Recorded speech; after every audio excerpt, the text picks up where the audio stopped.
I just finished talking with Dean, one of the co-founders of GoHenry.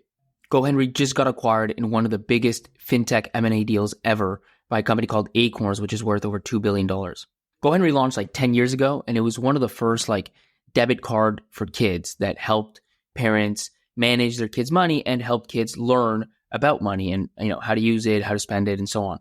It was a paid subscription, so the parents had to pay per kid per month, and they grew to over 2 million customers and raised over $100 million.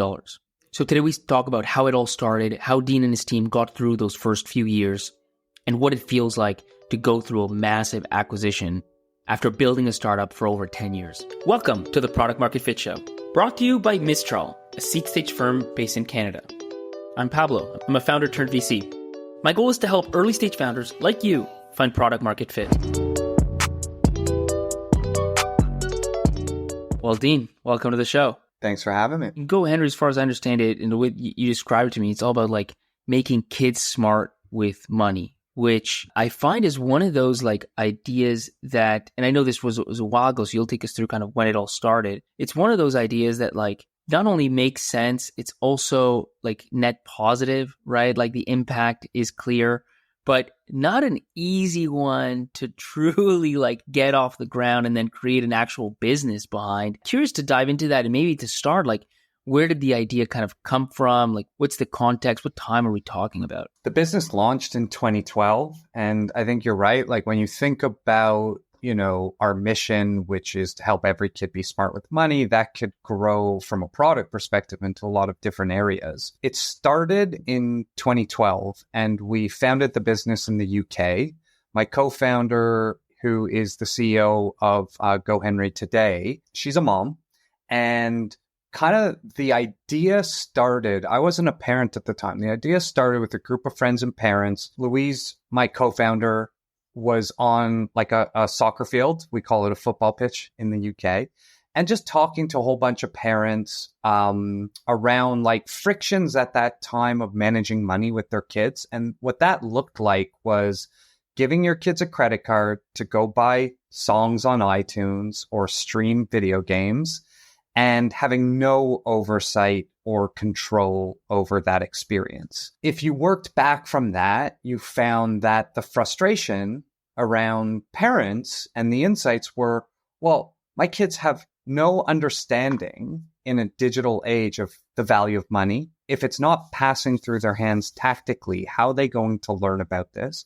I don't want to be the bank of mom and dad forever for their obsession around streaming and downloading, tons of stuff on iTunes. And if to remind everyone, in 2010, 2011, tons of news stories around child spends $800 in iTunes, parent upset. Well, that's an important thing right there, right? It's just the importance of timing. I think about 2012, that's right after, iPhone's kind of 2007, 2008 is kind of the app store. And then, by the time, even if I remember, because I remember looking at this through the Snapchat story, 2012 was still a time where few teens had a smartphone. They might have had a flip phone and these sort of things. They're just it's that transitioning period, but it's starting to happen. I think about a third of teens, if I remember correctly, maybe 60% or so of university students had an actual smartphone.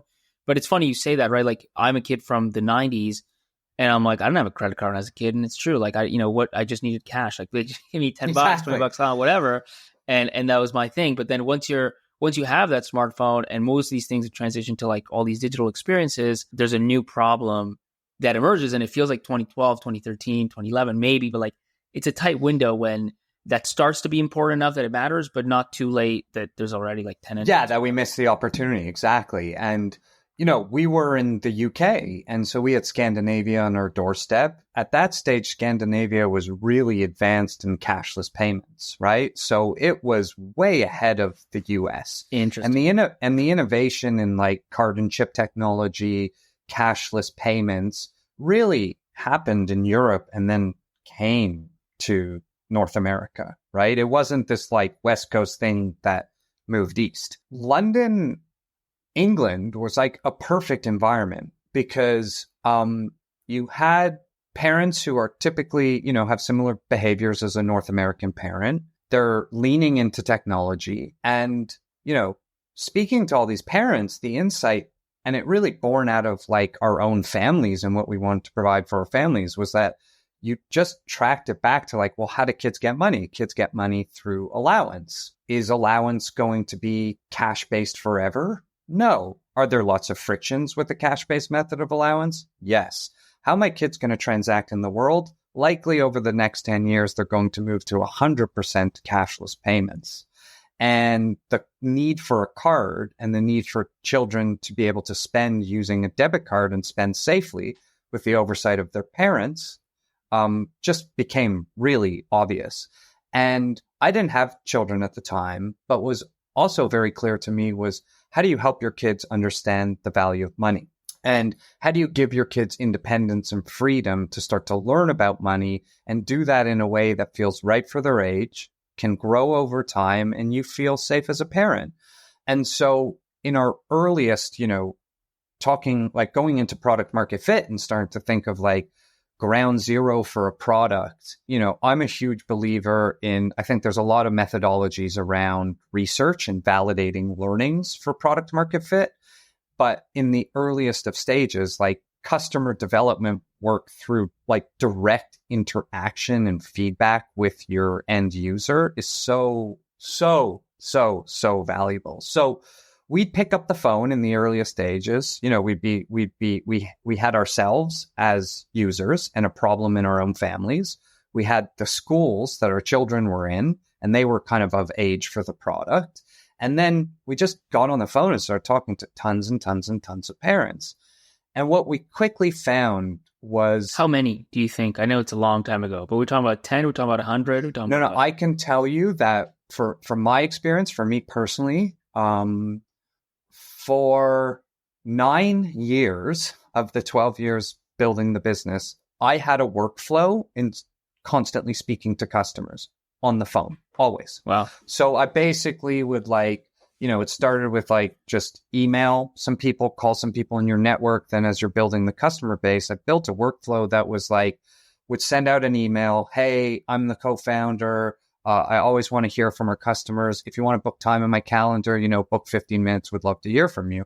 And just constantly speaking to customers. My method was that in the earliest days, we would kind of come up with like 10 to 12 questions, and we wouldn't really change the questions until we started hearing the same thing over and over again. And it was very clear what the themes were. It was just became really clear, like you pitched the business. And how many, just to put a number on it, like in those early period where you were just doing research, how many people do you think you talked to? And then once it was more like steady state in this kind of workflow you had, how many calls were you doing a week-ish? Yeah, good question. In the earliest days, I remember speaking to me and one of our other co-founders. We did 25 each, so we got to 50. And it was like the themes were really emerging. We were starting to hear a lot of the same answers back. And then I would do, depending on, other responsibilities in the business, what we were getting set up for, I'd do anywhere from like 2 a week to 15 a week, depending on the problem that was in front of us. And in truth, there was 2 things happening. One, I wanted to always hear qualitative feedback. 2, I would feel really energized after every phone call. So it was also just a source for me of like staying close to the customer and staying close to our problem, staying close to our customer experience to, give myself the energy to build and provide value back to the business and the teams. I love that, man. And I must admit, like after 100 or so interviews, I've obviously heard a lot of, staying close to customers, a common theme, but it's more like hacks, like, Dara from Uber will go and like do Uber Eats pickup for like a day randomly. But I hadn't heard of it as part of a workflow every week. And I'm sure there's exceptions and stuff, but like generally speaking, every week you're talking to, a couple customers. Actually, there's maybe one other person that I heard, but it's not common. And yet it makes like perfect sense. And look, and the truth is, like, we did our own customer support, and we still do to this day. We're dealing with 2 of the most emotional subjects of your life as a parent, in a way, your children and money, and we take those 2 things together. So we've always done our own customer support. So like as the business was scaling, We always used customer support as one other input into it. I wasn't always like structuring those insights back to product managers and using it as like a systematic way. So like it really would oscillate between like sources of inspiration and passion for me and then feedback for the business. I just think there's like no downside in doing this. And obviously, as you scale and you're a business like Uber, that's going to become harder and harder for the key executives to be able to do. And it certainly became harder and harder for myself as we scaled and got bigger and bigger, but amazing source of inspiration.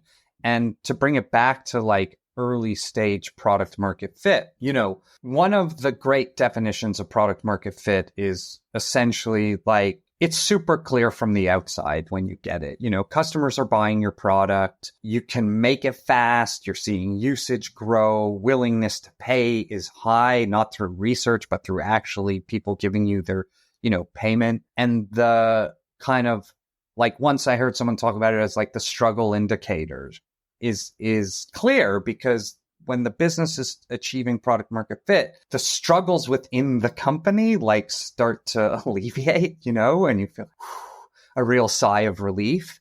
And I think it also impacts the culture of a company. But clearly, like an obsession with product market fit in its early days is key in startup world for everybody. I also believe that as the business is scaling, product market fit is equally important through every stage of growth, because the market changes around you, your competitive set changes around you, customers' unarticulated and articulated needs change. Particularly, like we were really pioneering a space when we first launched. It was like, can't believe you're giving debit cards to kids. And then by the time you get to like 2017, 2018, it's so obvious the whole world is going cashless that it becomes apparent to like, you know, be on the early adopters. And then it becomes commonplace for your customers. And all of a sudden this innovative thing is just like part of everyday life. Well, what's the second act for the company, and what's the third act for the company? And how do we, you know, I think product ultimately solves everything within the company. Back to what I just said, you know, a minute ago, which is, you use it to go find new markets. It helps you reduce your CAC, and it strengthens, you know, brand proposition and value prop overall. So like, I'm constantly like thinking about each stage of the company, you know, what's the next act? What's the next version of product market fit? What's the methodology we're going to now use to validate? And from those early days, like in when I was talking about speaking with customers, it was, you know, it really evolved by the time we get to scale, where we are going from phone calls and what we believe we need to make, you know, based on the insights of the phone calls, but also our own vision and passion for solving this problem, to really different research methods, like from max div methods to conjoint analysis and the pros and cons of that, different pricing perception methodologies. So willingness to pay and understanding willingness to pay, surveys, focus groups, and the benefits and, you know, drawbacks of each of those methods. And I think you're constantly balancing this need for insights, but I fundamentally feel at every stage you grow through learning faster than your competitors. And you really have to protect the team from too much research in product market fit and actually shipping stuff fast and getting real learnings. A key example of this is like, I think pricing is a really interesting area. You know, it takes a long time to get to your, you know, perfect price point, build your gross margins. We all know that. But people could spend a lot of time in pricing research, and customers on a keyboard or in focus groups or in surveys, and as you know, sophisticated as the methodology and the analysis could be, willingness to pay ultimately comes down and is best seen in like launching something, looking at your conversion rates and looking at your billing rates, you know, and the true willingness to pay, because that's where rubber hits the road. Employing methods like, when you're looking at like conjoint analysis or max div, for those of the listeners that have used these methods, like the trade-offs are, you know, conjoint's really good for understanding trade-offs between like features and walk us through those actually. Yeah, walk us through those analyses. Like what are they? What do they measure? Yeah, so basically all of it is about understanding feature importance and appeal, and then trying to understand like what people would pay for it in its simplest way.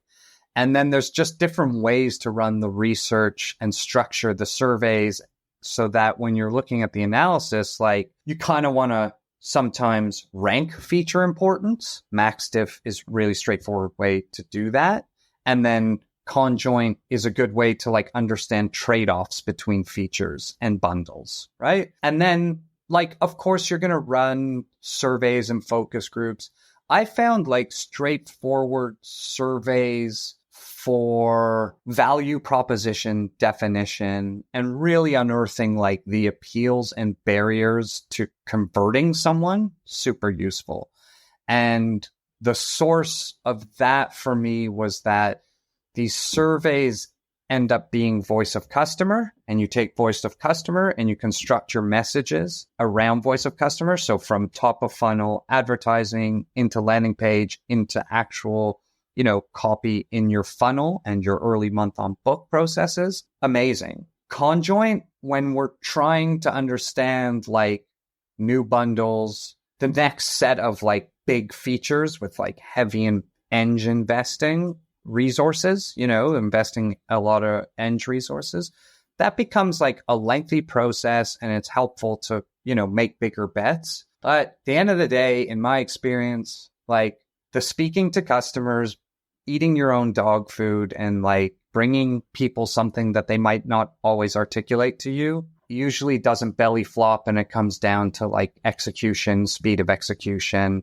And the tension once you're moving into execution, I've always found, is another way I would think about product is like when you're crafting the product. So, I'm sure you're speaking to your portfolio all the time. Everyone, no matter what size of company, is constrained through resources that are available to them, prioritization, focus within the company. And often I got to this like place with product, which was when we're thinking about what we're crafting and how long we want to spend crafting it, outside of like, the real technical constraints of like, it takes an hour to fly from Toronto to New York. We can't do that in less time. I would think about like, are we an Apple? Like, are we Apple? Are we a premium product that generates a premium price point? And that means we can't ever launch anything half-ass.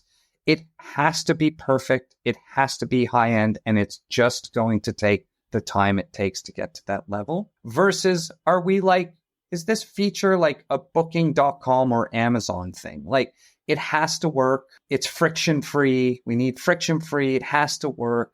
But really, like, speed to market is way more important than premium craft, because we have lots of testing and learning, and that's crucial. Another way to think about like executing towards your product market fit, and particularly in the early days, to help break up the roadmap and like decide where you get to tell the wider team, like, product needs more time. It's just going to take more time because the craft needs to be there. So in our example, like as a story, again, we're a new brand.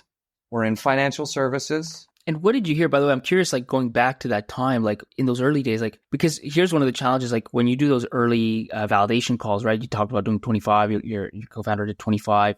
In B2B, it's a lot simpler because you just, everything's a little bit more defined. You have a cleaner way of like setting up those calls to get, these kind of businesses that are this size, that size, and also asking more pointed questions around pricing. But with consumers, I find it's really easy to get false positives because they're just very likely to be like, oh, it sounds like a great idea. Yeah, I would love that. And it means nothing. Like, what did you hear in those calls that gave you confidence that this was a real problem and that what you were looking to build would get real pull? Good question. So I'm going to start with the false positive. I found in consumer doing pricing work through surveys and asking customers what something should cost was a decent indicator of willingness to pay and price point. But like, they know they're in a focus group. They know they're replying to a survey and everyone's going to say, I want it cheaper and better and faster, So I think that is like in field work and through actually putting a price point in front of people and seeing if they pay and what happens to your conversion rates in real time is more powerful. From a qualitative insights perspective, I remember very interesting moments. So first was like, how did I pick? We didn't have any customers. How are you going to pick who you want to speak to? So I would use demographics. So the first thing is you have to have children 6 to 18. I prefer if your children are 6 to 12, but I'll take 6 to 18. Second, I want a broad spectrum of the country. So like, I'm not going to hit everybody, but London and the south of England is different than Manchester and Liverpool. And it's different than a rural area to an urban area. So I try to slice it like that. And then household income from, you know, we had a sense of what we wanted to charge for the product. We had a sense of the charging model. I wanted to find, as I believed it was a broad-based product, you know, a mass brand. It could be a mass brand. So I wanted to find like both ends of the spectrum. And I'll tell you, the biggest insights are still really with me today. One was, it was really clear that parents, once you start talking about allowance to their about allowance and their allowance regime, a cash-based method of allowance had so much friction.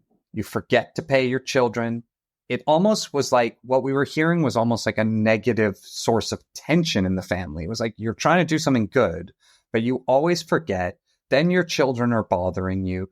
You can't systemize, you know, 1 week you're like, okay, do some chores and I'll give you the rest.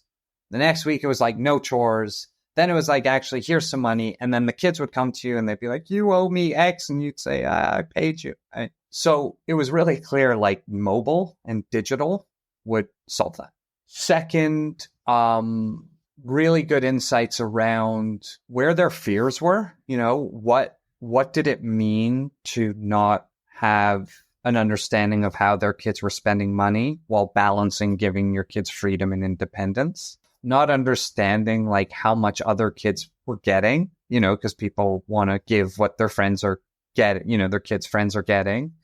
And then like, as we were building in phase one and we actually had like product to show people and they could use it, like things that we never realized but became super clear was like just this sense of getting a notification every time your kid spends, telling you as a parent, your child, you know, Jim or Steve has just spent $9 at McDonald's. He now has $32 available to spend. Gave parents this such an amazing peace of mind because kids are often spending Monday to Friday after school. And as they become like 10, 11, 12, they have more independence. They go to Starbucks, they go to McDonald's, you know, they go to the grocery store and convenience store. And like, there was like knowing how much your kid spent and how much was left, and then knowing they got to the place was like... That's right. Yeah, that's what I was thinking. It was actually less about the money and more about almost like understanding their behavior a little bit, like a little glimpse.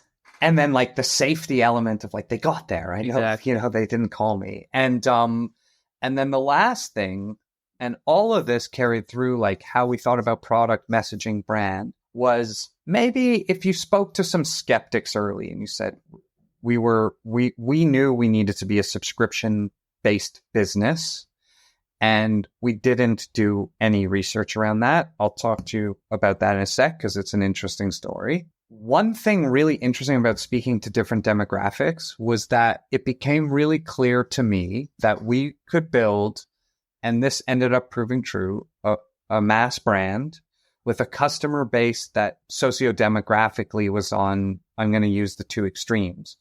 High needs, low resource families to families with more means and resources and everything in between. And what I realized through talking to many, many customers was the tie that binds every parent was they all wanted to help their children understand the value of money. And it just played out differently in their family. And then on the higher needs, lower resource families, what was becoming clear was by doing this, they really perceived themselves as being a smarter parent than maybe their parents were, because no one ever taught them about credit card debt, They had to learn it the hard way through tens and thousands of dollars of bad debt that saddled them for decades. And they would just say, Dean, at the end of the day, if I pay you for this product and all I get is that my children never suffer from the credit card debt that I did, it's of value to me. And then interestingly, you'd hear different things like, actually, your subscription saves me money. Oh, that's interesting. I remember talking to a teacher in Texas about this. So tell me about that. She said, well, I go to the shopping mall with my daughter on a Saturday, and till she had a GoHenry card, up until that point, we'd go into the mall. I had a hard time saying no to her. And so we'd leave and I'd spend $175 on stuff she didn't really need. And the second I gave her own card and said, you have this amount of money to spend, when it's gone, but you can go make your own choice, that $175 trip took me down to $40. I love that. And those are the kind of the stories you tend to only get by talking to customers, because it's not something you could maybe logic your way to it, but you probably wouldn't. And that's just one of many, many, many stories that I'm sure you heard. And that's why it's so important to stay close to customers, because you might be delivering value in ways that you didn't really fully appreciate. Yeah. And then you understand that, and that goes into a top of funnel message to test. And it just is input into, driving up conversion rates and figuring out your creative. And by the way, the other question I have on those early days is, what even was, just even to set context, what was V1? Because you're in the payment space, there's a lot you could do here, but what do you hone in as, okay, this is the first kind of value we'll deliver on, and this is the feature set we need to do that? Yeah. Look, V1, every, business, you look at your V1 and you're like, oh my God, I can't believe that was V1, right? It was just, V1 was a web-based app with core features that really only just got better. But it was the spending controls. So how much money your child could spend, where the card could be used, not through merchants, but could it be used at retail, in store?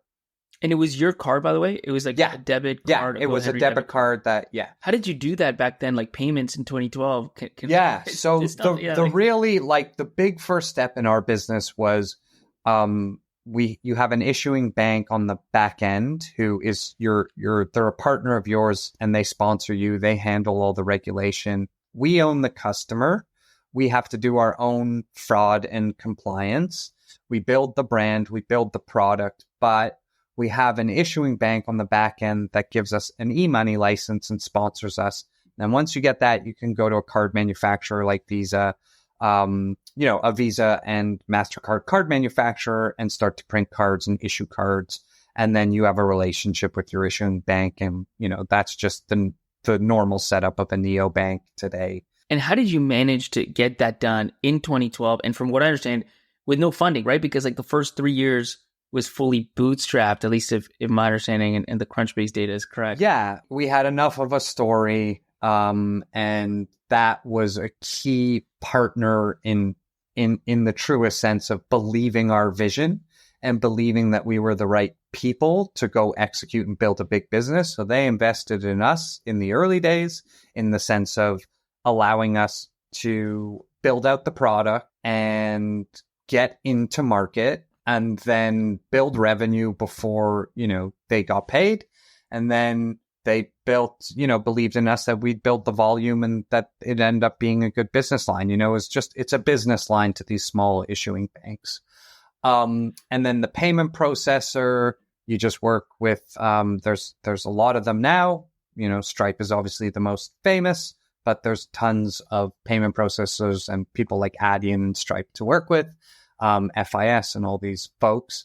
And then the first version of the product was there was a whole bunch up to us. We weren't in financial services that we had to figure out, but the core feature was a debit card, allowance transfers, and spending controls.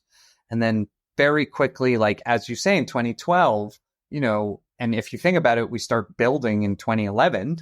It's really are you mobile only or are you web app and mobile? And we chose to go web app first because like we thought the administration didn't need to happen like on a mobile phone, and that the child and parent through, a browser could like log into their account, administer the money, the child could spend.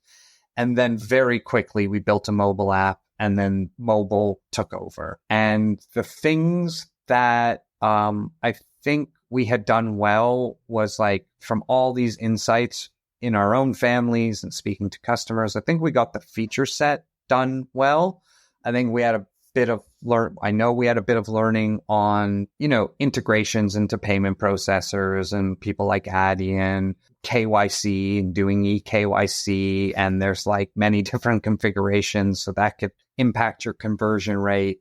And it just became very clear that in our business, product meant mobile, product meant moving money as seamless as possible and as reliably as possible, having amazing customer support, and that product always meant, not just feature sets, but also funnel and onboarding customers, which is super key in a regulated business. And back then, you said you launched a subscription model. Like, what was the pricing back then? Oh, the pricing was $1, a pound, 95 a month.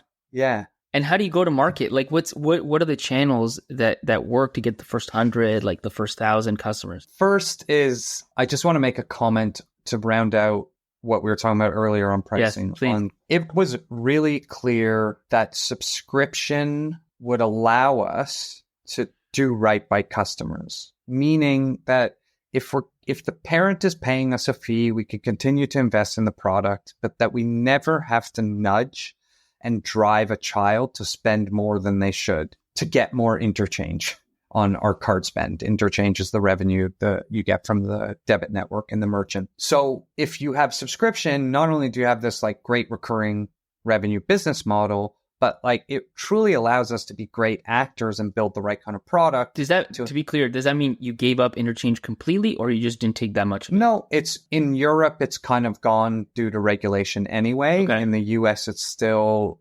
someone like Chime will make a huge amount of money on interchange.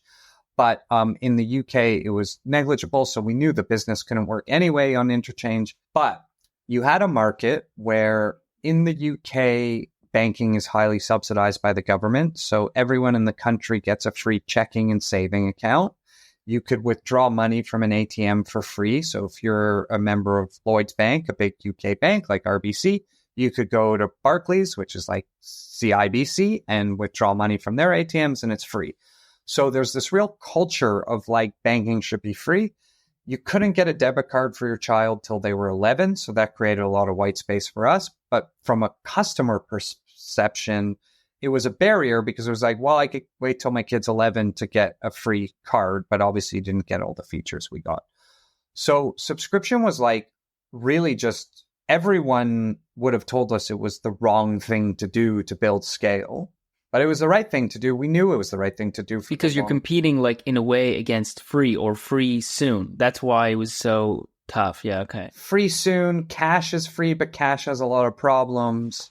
So it's like, do you want to pay for Masterclass and LinkedIn Learning instead of doing YouTube? Cash is like YouTube. But it seems like a big educational piece, especially because the category doesn't exist yet. And you're trying to get people to understand that, well, the value is not the card. The value is the notifications, the value is the control. Like that's why you're paying. But that's not easy to do it as a startup, right? Not easy at all. We always had customers who would pay. It took us a bit to figure out the channel mix. Understanding unit economics and channel mix was not like obvious to everyone out the gate. But it was always, you say channel mix, like it was always digital, right? Like it was always either social media or Google ads or these sort of things. Exactly. And so, at first we were like also really, really bootstrapped. So PR was super important early to get the message out and educate the customer, educate the media. It was innovative and it was super helpful for us. We would try parent networks. At this time, there was like a lot of blogging and parent networks. It was also straddling, we were straddling like Facebook wasn't kind of ad tech where it is today. You also have to remember that. So TV was still dominant, but yeah, and search was interesting because we had to create demand in search because we were pioneering the category. So you needed top of funnel to drive search interest. There was not like, it took a long time for me to see like mass interest on a kid's debit card in search or allowance and pocket money. And yeah, like, do you remember? I'm curious, like, what was that ramp like? Like, do you remember how long it took to get to like 1,000 customers and then 10,000 customers? Was it kind of a slow thing for first, or really slow in the first couple of years? Really, really slow. Lots of questionings around, market fit and product and right channels. We used that time to continue to strengthen the product. And then around 2014, we started to really see like repeatable growth. And for many, many, many, many, many years, Facebook was like TV. I mean, it just was incredible at finding our audience and converting them. Was that a big part of, because I mean, you're exploring Facebook in the early days of, I mean, Facebook's 2004, but by the time it becomes like a real kind of advertising platform, and then the saturation, like we're talking very different levels today versus 10 years ago when we were doing this. Like, how much of your early growth was just that, finding that right channel and for example, and like kind of the tailwind that Facebook was? So important. So it's a very good point. And that's why sometimes when talking about product market fit, I actually refer to it as product market and channel fit. Channel fit, yeah. Because like every business is the same. You live and die by your distribution and your sales. And of course, we need to build quality products, and we need to bring customers something that sometimes they haven't imagined for themselves. But that was one of the single biggest opportunities for us, which was the business succeeded because mobile, you could build a bank on a mobile phone. You could do it with a CapEx that was reasonable through your partner network, like I spoke about, issuing banks and processing. And then the last thing was Facebook. And so once like Facebook started working for us in its early days, I mean, you didn't even ever need to think of TV. You needed to match your Facebook and your Google spend. So your demand generation into capturing the demand lower funnel. And really like a big recipe was, and I would encourage from the earliest days to build this DNA in the company, but really understanding the relationship between in a consumer business, it's obvious. I know it's obvious what I'm going to say. Your demand generation at your top of funnel and your channel choice into your funnel, your landing pages, conversion rates, and funnel is its whole own marketing and product area. And you can't silo the marketing team from the product managers as you get into landing pages and funnels, and voice of customer and lots of A/B testing and really using voice of customer messaging, just key. And do you remember on that point, like the specific numbers? I mean, I'm curious, like you say Facebook was working, like how well, like was it, what's the ROAS on, back then, or the conversion rate or whatever it is that you looked at? I'm going to throw out numbers that are like probably not accurate just because it was so long ago, but give you an order of, a sense of what it was. At that stage, I can give you a few facts. Facebook could generate like easily a 4 to 6x LTV to CAC. Okay. And I can also tell you from that period to where we are now, the cost of advertising has gone up so much. The CPM has gone up so much.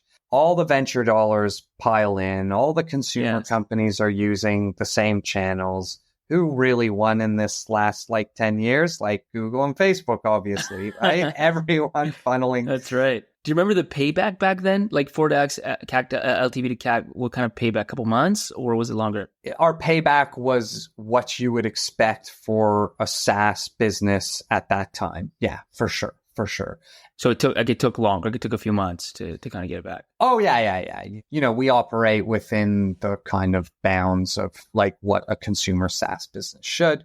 Now, it takes you time to get to that payback period. It took time to get that LTV to CAC ratio. But once you find that channel and you're really focused on advertising, knowing that in a consumer business, but B2B is the same, B2B2C is the same, like messaging matters, your creative matters. And then the interesting thing was also just thinking about year on year. Once you have the marketing spend to look at your year on year spend and the CPM cost increase, that needs to be like fed back to the team to understand the baseline conversion rate improvements you need to gain just due to the cost of your marketing increasing, right? So if your Facebook spend is going to increase, if Facebook's costs are going to increase 12% year on year, right? Just to pull a number out, your conversion rate needs to improve 12% year on year. That's where you're starting from the next year, right? And so as much time as you spend on product market fit, understanding the channels, being able to have a systematic method, and the methodology is important in the company to be able to build repeatable engines of growth and continuously test new channels and find the best channel mix. So obviously your data and your analytics are hugely important. And all that just ends up feeding together. And, Dean, I want to make sure we have some time because you ultimately, you raised like $125 million or so. You exited Acorns, and what was a successful exit. I know the amount's not disclosed, but you can get a sense that it was, it was a big exit. So I want to talk about that, but maybe just before, I'm curious to get, as much as you can, numbers on those early years, just the ramp of whether it's revenue or users, how long did it take? I know we said, it was really slow until the channel worked, and then it was a lot faster. So what did that look? What did that translate? Whether, again, whether it's revenue numbers, whatever you can share to give kind of a picture. Yeah, that would translate into what you want to see in your early stage business. It's like, I think you'd have a comment on this, but as an operator, either give me like a double, double, triple, triple, or triple, triple, double, double. But I want to see like a 4-year period, 5-year period of high double digit and triple digit growth. And we certainly achieved that, we certainly achieved that. And that was giving us the sense of look, obviously on small bases, that percentage could be really high and not mean much. But when you're actually building the base and you have a high base and you constantly are able to grow at such high growth So you rates. were able to double/triple at the $1 million plus mark. You were kind of consistently through that. Yeah, in those early days, I'm going to say early up to, let's just call the period of 2014 to 2018. There were years where we were top 10 fastest growing EU business, and we were getting definitely high double digit and triple digit growth. And so walk me through, the acquisition in terms of more than anything, how it started, how that partnership even began. Having spoken to a few founders about it and having gone through a failed acquisition myself, but I went through the entire process all the way till it didn't work. In your case, it did work. There's so much emotions that happen in that final period where it's almost there but not there yet, and then in your case when it does happen, what that feels like. So I'm curious to just dive into that for a few minutes. I'm sure, Pablo, when you're advising all your companies and you're sitting on boards, one of the most important things you're probably looking for in your CEOs or someone else on the management team that's a founder is their ability to get the best deals done in the market, whether that's through sales and B2B and the best clients, or it's the best partnerships and strategic partnerships, all the way to fundraising. And if you have a leader and founders on a team who can't raise money, it's obviously a huge problem if they're not able to go to the market and tell the story and, raise money. I would say that your M&A is, in my experience, and I'd like you to react to this, but in my experience, the M&A process is very similar to your fundraising process.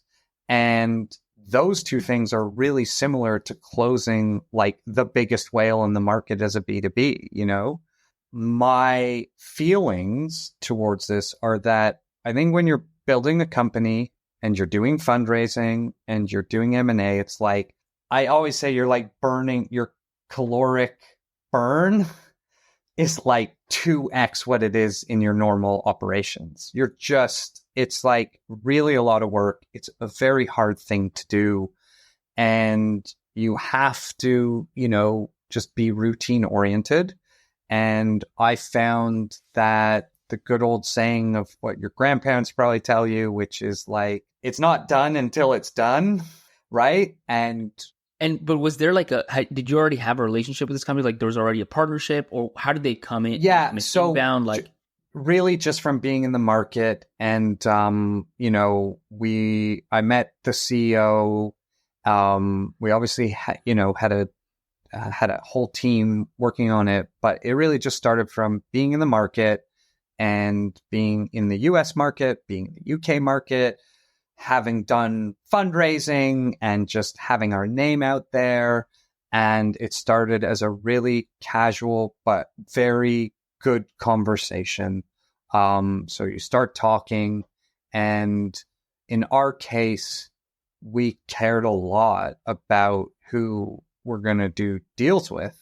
We care a lot about our customers, and the intent of it has to be the right intent for who is the best custodian of this wonderful thing we've created. So it starts from those conversations. And I think for early stage founders, and particularly ones who are doing it for the first time, I think just know that you're going to build a muscle in fundraising and you're going to build a muscle, particularly for your portfolio companies who are doing big B2B deals, 7-figure deals. That muscle is the same muscle you're going to use on your exit one day.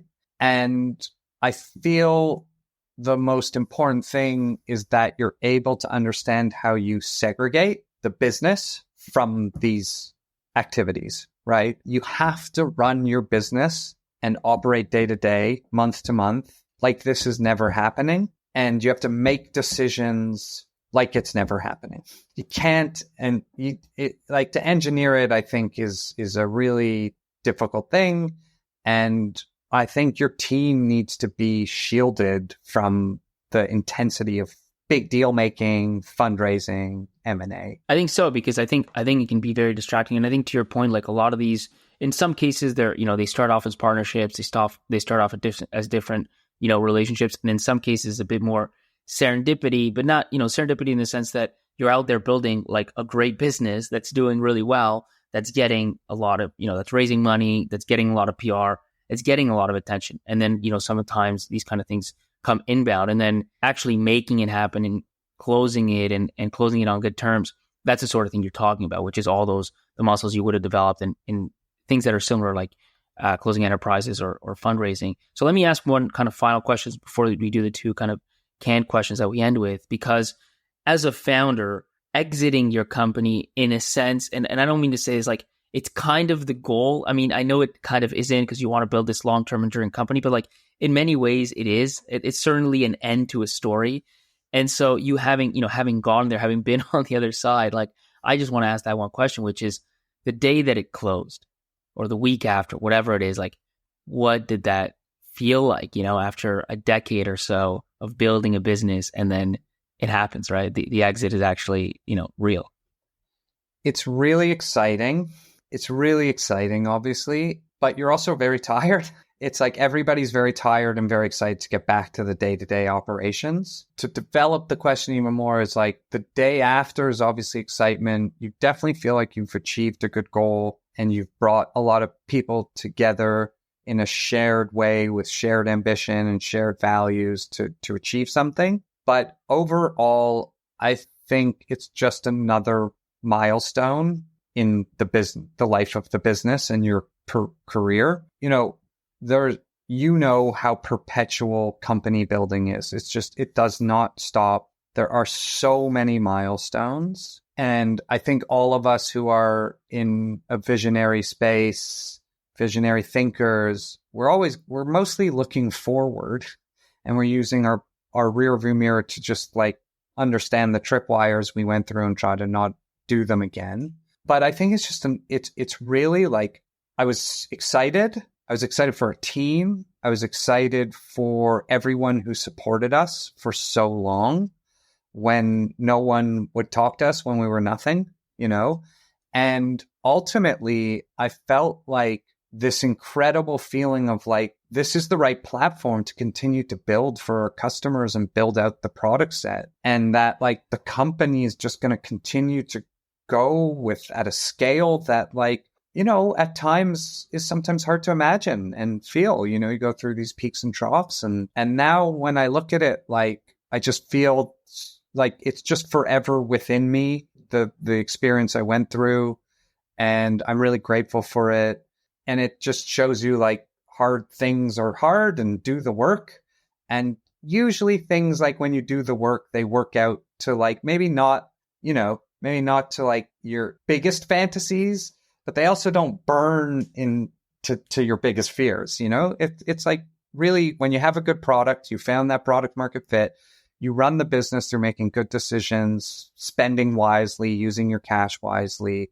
Usually these things work out. Last two questions that are really just kind of rapid fire that we always end with. The first one is, when did you feel like you had true product market fit?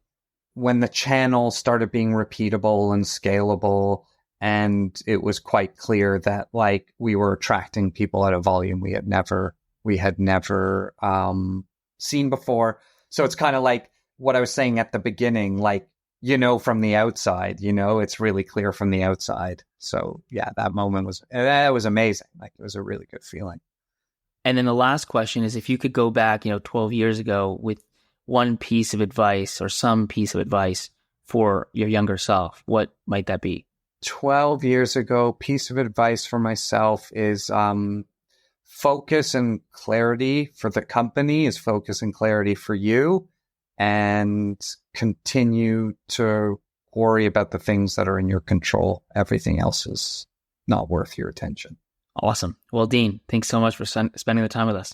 Yeah, no worries. Thanks for having me. It's great. If you listen to this episode and the show and you like it, I have a huge favor to ask for you. Well, it's actually a really small favor, but it has huge impact. But whichever app you're listening to this episode on, take it out, go to a Product Market Fit Show, and leave a review, please. It's going to help. It's not just going to help me, to be clear. It's going to help other founders discover the show, because the algorithms, whether it's Spotify, whether it's Apple, whether it's any other podcast player, one of the big things they look at is frequency of reviews. It's quantity of reviews. And the reality is, if all of you listening right now left reviews, we would have thousands of reviews. So please take literally a minute, even if you're just writing like, great podcast, or I love this podcast, whatever it is, just write a few words. Obviously, the longer the better, the more detailed the better, but write anything, leave 5 stars, and you will be helping me, but most importantly, many other founders just like you discover the show. Thank you.